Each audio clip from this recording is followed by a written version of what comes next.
মজা হয় ভালো কিন্তু আমাদের ছাদে একবার যদি ছাদ হয় বাবা হ্যাঁ হ্যাঁ ড্রেন ঠিক আছে ড্রেন আটকানো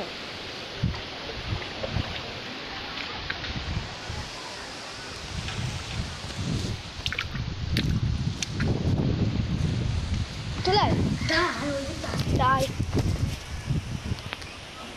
ও কাকটা যেতে পারছে না কাকটা যেতে পারছে না উড়ে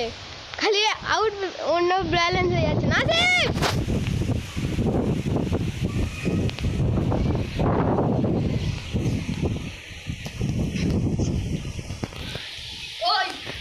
চলে আয়